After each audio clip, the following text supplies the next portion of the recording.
장신구를 떼어내라 하는 제목으로 함께 말씀을 나누겠습니다.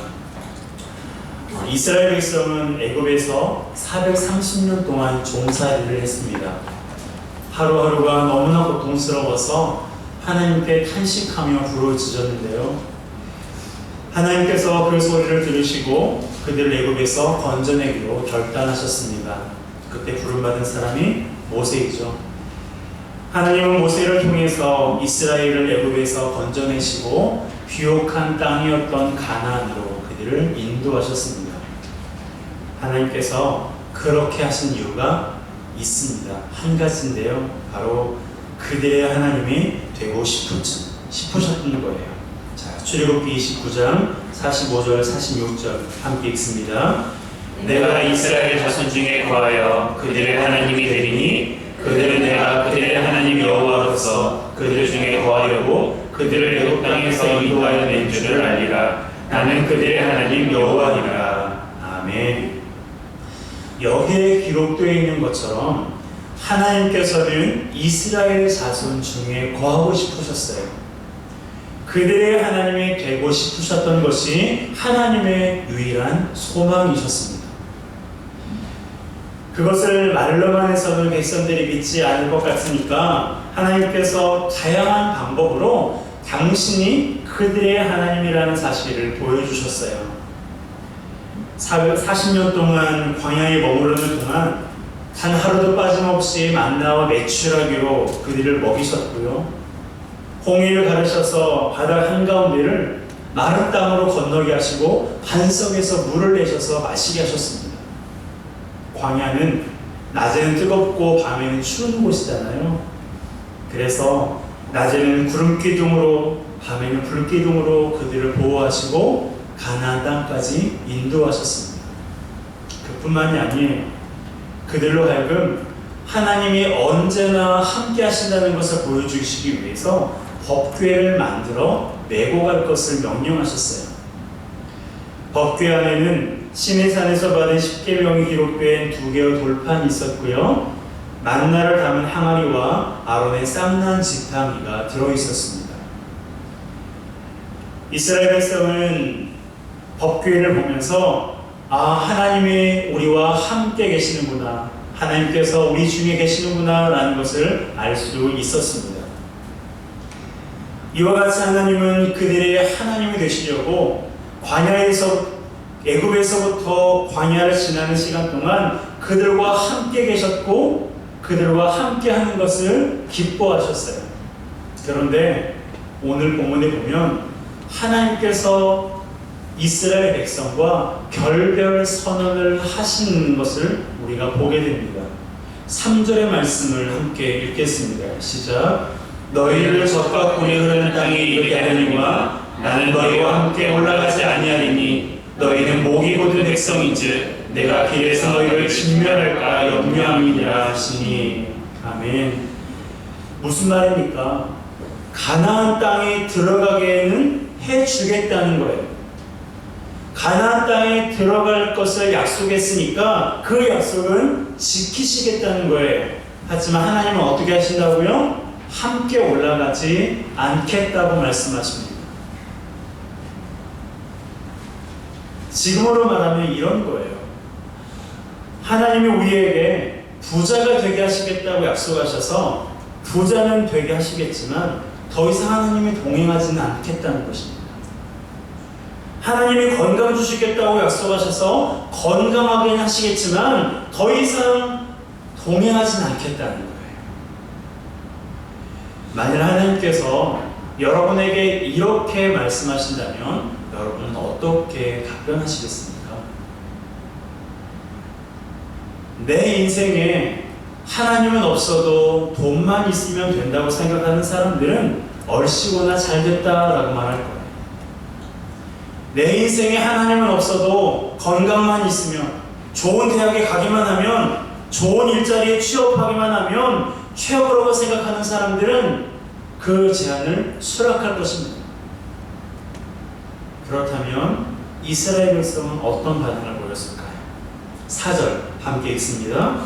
백성이 이 준엄한 말씀을 듣고 슬퍼하여 한 사람도 자기 몸을 단장하지 아니하니. 이 준엄한 말씀을 듣고 백성들이 어떻게 했다고요? 슬퍼했어요. 슬퍼했어요. 여러분, 이상하지 않아요? 하나님께서 약속을 안 지키시겠다고 말씀하신 것도 아니에요. 젖과 꿀이 흐르는 비옥한 땅에 갈 수 있도록 지금처럼 구름기둥과 불기둥을 둘 것이고 천사들을 보며 가나안 민족들을 쫓아내시겠다고도 말씀하시는 거예요. 그러니까 슬퍼할 이유가 없는 것 아닐까요? 가나안에 들어가는 것은 보장되어 있잖아요. 왜 지금 이스라엘 백성들이 이렇게 광야에서 정말 고생을 하고 있습니까? 가나안에 들어가기 위해서잖아요.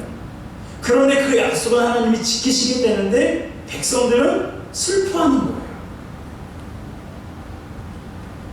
왜 그들이 슬퍼했을까요? 그들은요, 하나님이 자기와 함께하지 않으면 아무것도 할 수 없다는 것을 알았어요. 이것은 요한복음에 기록된 예수님의 말씀을 보면 좀 더 명확해지는데요. 요한복음 15장 5절 말씀을 함께 읽겠습니다. 시작. 나는 포도나무요 너희는 가지라. 그가 내 안에 내가 그 안에 거하면 사람의 열매를 많이 맺나니 나를 떠나서는 너희가 아무것도 할 수 없습니다. 아멘. 예수님은 우리와 당신과의 그 관계를 설명하시기 위해서 포도나무와 가지와의 관계를 비유하고 있습니다. 포도나무에서 떨어져 버린 가지는 소망이 없어요. 잠시는 사는 것처럼 보이지만 열매를 맺지 못하고 결국에는 말라버릴 수밖에 없습니다. 하나님 없는 인생이 이렇다는 거예요. 하나님 없이도 살 수 있는 것처럼 보이지만 그것은 잠시일 뿐 결국에 아무것도 할 수 없다고 예수님이 말씀하신 겁니다. 이스라엘 백성이 약속대로 가나안에 들어갔다고 생각해 보세요. 목적지에 도달했습니다. 인생의 목표를 성취했어요. 그러면 다 된 걸까요? 여러분, 사람 사는 것은요, 어디나 똑같아요. 좋은 일도 있지만 어려운 일도 있고 기쁨도 있지만 갈등도 있고 예상하지 못했던 문제를 겹겹이 만나기도 합니다. 특히나 이스라엘 백성은 하나님께서 그들의 삶에 얼마나 중요한 분이라는 것을 광야 생활을 통해서 뼈저리게 알았어요.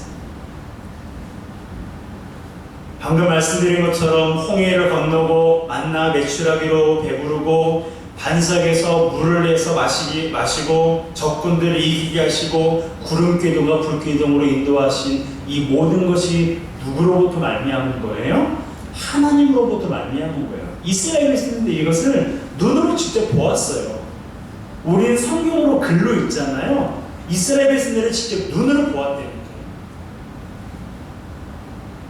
이 모든 것을 하나님이 하셨다는 것을 그들이 알고 있었기 때문에 하나님이 동행하지 않으신다고 하니까 덜컥 겁이 나고 그럼 우리는 어떡하지? 라는 두려움과 슬픔에 잠긴 것입니다.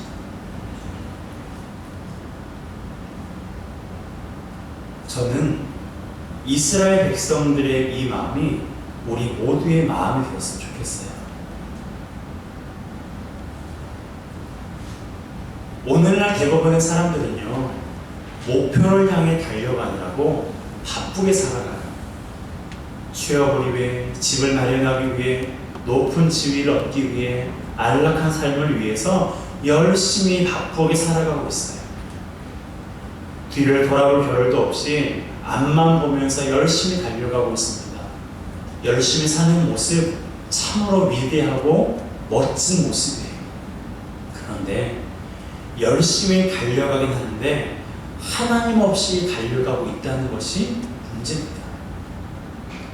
하나님께서 무엇을 원하시는지 관심도 없고 어떤 것이 하나님의 뜻인지 관심도 없이 열심히 달리기만 하는 거예요. 그저 하나님은 우리가 잘 달려가도록 뒤에서 도와주기만 하면 뒤에서 뒷지닥거리만 해주면 되는 그런 존재처럼 여기면서 말입니다. 바로 이러한 삶이 어떤 삶이에요? 하나님 없이 열심히 달려가는 삶이에요. 하나님 없이 가나안 땅에 도달하는 것과 마찬가지입니다. 그런데도 우리는 가나안에 도착했으니 그것으로 만족하고 기뻐하고 있지 않나 한번 돌아봐야 돼요. 여러분, 하나님 없는 부유한 삶이 어떨까요? 하나님 없는 건강한 삶, 하나님 없는 명예로운 삶, 하나님 없는 안락한 삶, 그것이 과연 얼마나 갈 수 있을까요? 그리고 그것을 우리가 추구하고 있는 그것은 누구로부터 올 수가 있는 것일까요? 여러분, 하나님 없이 살아가는 인생은요, 포도나무에서 떨어져 버린 가지와 같다는 것을 우리는 기억해야 됩니다. 이것을 잊어버리면 안 돼요. 혹시 지금 나의 삶이 하나님 없이 달려가고 있는 것처럼 느껴진다면 우리는 목표를 이루었다고 좋아할 게 아니고요, 하나님이 동행하지 않으신 사실로 인해서 슬퍼해야 돼요. 내가 생각한 건 이루었어. 내가 목표한 거 성취했어. 성취감을 맛보기보다요, 내 인생을 돌이켜보니까 내가 하나님과 동행하지 않았구나. 하나님이 내 인생 가운데 동행하지 않으셨구나 라는 것으로 인하여서 우리는 슬퍼할 줄 아는 영적인 민감성을 지녀요. 여러분, 그것이 옳은 거예요. 그것이 지금이라도 우리의 삶을 올바른 방향으로 틀 수 있는 좋은 기회라는 것을 기억하시기 바랍니다. 그렇다면 지금까지 달려온 그 삶이 하나님 없이 달려온 것이라면 앞으로 남은 나의 인생 가운데 어떻게 하면 하나님과 동행하는 삶을 살아갈 수 있을까? 지금까지는 그렇다 손치더라도 이후의 삶만이라도 어떻게 하면 내가 하나님과 동행하는 삶을 살아갈 수 있을까? 하나님이 나와 동행하시는 삶을 내가 경험하며 살아갈 수 있을까? 우리는 이제는 그것을 고민하고 생각해 봐야 돼요. 그 방법이 바로 무엇이냐면 장신구를 떼어내는 거예요. 우리 안에 있는, 내 몸에 있는 장신구를 떼어내는 것입니다. 자, 우리 5절, 6절 말씀을 함께 읽겠습니다. 시작. 여호와께서 모세에게 이르시기를 이스라엘 자손에게 이르라 너희는 목이 고든 백성인즉 내가 한순간이라도 너희 가운데 있으면 너희를 진멸하리니 너희는 장신구를 떼어내라. 그리하면 내가 너희에게 어떻게 할 것인지 정하겠노라 하셨습니다. 이스라엘 자손이 호렙산에서부터 그들의 장신구를 떼어내라. 아멘. 하나님께서 명령하신 것이 무엇입니까? 너희는 장신구를 떼어내라라고 말씀하셨어요. 하나님께서 장신구를 떼어내라고 명령하신 이유가 있어요. 당시에는 이 장신구에 각종 형태의 신상들이 새겨져 있었습니다. 그러다 보니까 이 장신구는 우상 숭배를 위한 일종의 신상처럼 생각되기도 했었어요. 그 장신구에 왜 이스라엘 백성들이 귀에 걸고 코에 걸고 목에 걸고 있는 그 장신구들이 우상이 새겨져 있는 것이었어요. 새겨졌을까요? 그 장신구를 누구로부터 받았어요? 애굽 사람들로부터 받았어요. 애굽에서 나오면서 애굽 사람들로부터 그런 장신구들, 금은 보화들을 받았거든요. 그러니 이스라엘 백성은 그것을 몸에 부착함으로 알게 모르게 우상 숭배의 가능성을 띠게 되었고, 결국 그것이 어떤 사건으로까지 이어지게 되었어요? 금송아지 사건까지 이어지게 됩니다. 그때 만든 금송아지 재료가 바로 장신구였습니다. 출애굽기 32장 4절 말씀 함께 읽습니다. 시작. 아론이 그들의 손에서 금고리를 받아 부어서 조각칼로 새겨 송아지 형상을 만드니 그들이 말하되 이스라엘아 이는 너희를 애굽 땅에서 인도하여 낸 너희의 신이로다 하는지라. 금송아지가 뭐라고요? 이스라엘을 애굽 땅에서 인도하여 낸 너희의 신이라고 말하고 있는 거예요. 하나님을 금송아지 형상으로 만들어서 우상을 숭배하고 있는 것입니다. 하나님께서 이 일로 얼마나 진도하셨는 줄 아세요? 모세는 너무나 화가 나서 하나님께 십계명을 받아서 들고 왔던 그 2개의 돌판을 깨뜨려 버렸어요.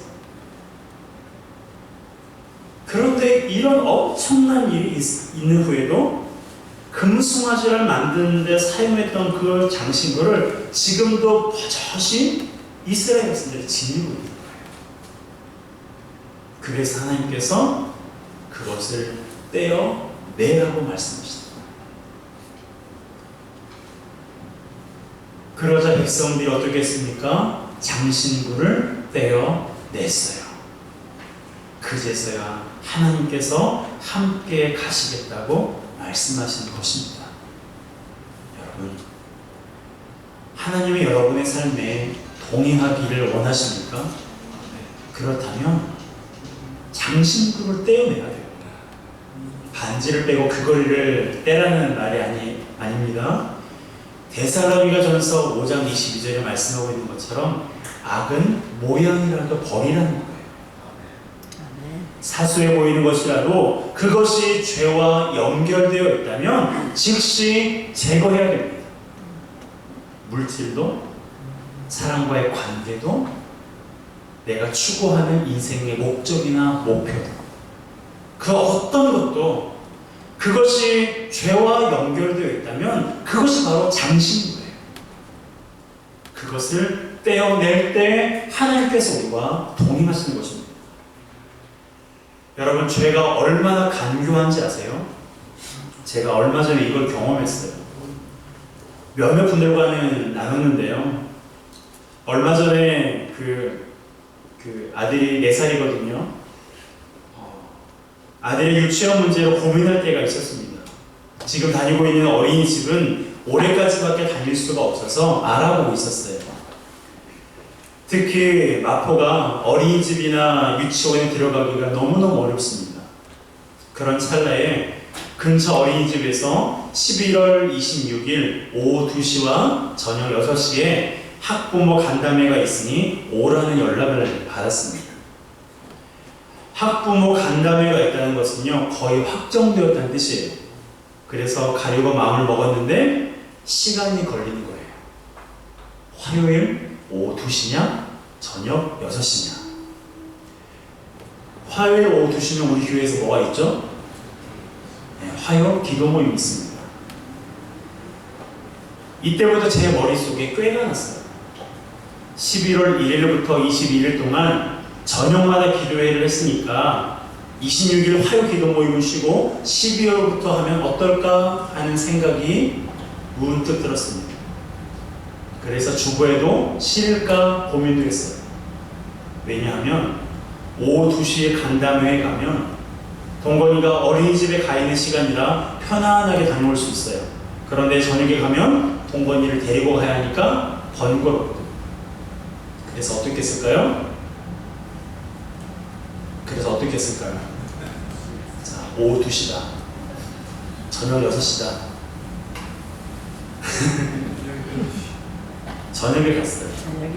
그리고 화요 기도 모임은 기존대로 진행했습니다. 아멘. 그랬더니 하나님께서 선물 주셨어요. 유치원에 선발이 된 거예요. 요즘 유치원은요, 3군데를 지원해서 온라인에서 추첨으로, 전국적으로 해가지고 추첨을 해서 선발이 되는 거예요. 어떤 곳은 대기가 300번이 넘습니다. 그런데 동건이가 딱 한 군데 선발이 된 거예요. 너무나 감사했습니다. 그러면서 제 안에 드는 생각이 뭐였는지 아세요? 하나님이 나를 시험하셨구나. 이때부터 하나님 앞에 제가 다짐하며 기도했습니다. 하나님, 목회하면서 신앙생활하면서 요령 키우지 않을게요. 꾀부리지 않을게요. 하나님 앞에 다시 한번 부끄럽지만 그런 고백을 드렸습니다. 요령이 많아지면 하나님과 멀어지고요. 하나님과 멀어지면 포도나무에서 떨어져 버린 가지처럼 된다는 것을 제가 알았거든요. 저는 요령이라는 장신구를 제 안에서 떼어내는 거예요. 여러분, 죄가 이렇게 강도합니다. 그러니 우리 안에 하나님과 조금이라도 멀어지게 하는 요소, 신앙생활 이렇게 피곤하게 해. 적당하게 하면 되지 라는 그런 안주한 그런 마음, 혹시 그것이 하나님과 나 사이를 멀어지게 하는 장신구가 아닐까 한번 깊이 있게 스스로 생각해 봐야 돼요. 여러분, 그것을 떼어내야 우리가 하나님과 동행할 수 있는 거예요. 하나님께서 우리와 동행해야 비로소 하나님의 영광과 기쁨을 경험할 수가 있는 거예요. 여전히 나는 떼낼 생각도 없는데 하나님 도와주지 않는다고 불평만 한다면 참 하나님 마음이 어떠실까요? 여러분, 누구보다 하나님과 우리가 동행하기 원하세요. 그런데 하나님이 우리와 동행하기 원하시는데 내 안에 있는 이 장신구를, 내 삶 가운데 있는 장신구를 떼어내지 않으면 하나님은 죄를 알지도 못하시는 것이고, 그러니까 우리와 동행하실 수가 없는 거예요. 우리에게 당신의 영광과 기쁨을 주실 수가 없는 것이에요. 여러분, 하나님과 멀어지게 하는 여러분의 장신구는 무엇입니까? 하나님과 동행하는 것을 막고 있는 그 장신구가 무엇입니까? 하나님 앞에 기도하며 나아가시고, 그리고 그 장신구가 무엇이든지 내가 이 장신구를 얻기 위해서 얼마나 노력했는데, 내가 이 장신구를 얻기 위해서 얼마나 피땀 흘려 내가 수고했는데 어떻게 이것을 떼어내란 말인가? 내가 어떻게 간 직장인데, 내가 어떻게 만난 사람인데, 내가 어떻게 얻은 이 재물인데. 여러분, 그런데 그것 때문에 하나님과 멀어진다면 우리 인생은 더 고달파지고 더 고난의 연속일 수밖에 없어요. 믿음으로 그 장신구를 떼어내시기 바랍니다.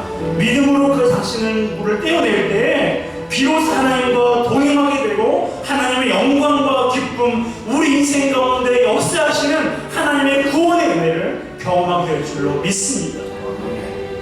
너희는 장신구를 떼어내라. 이스라엘 백성들이 그 말씀을 듣고 장신구를 떼어내는 것처럼 저와 여러분들의 삶 가운데서도 하나님과의 동행을 가로막고 있는 모든 장신구를 떼어내는 우리 모두가 되시기를 주님의 이름으로 축복합니다. 이 시간 우리가 함께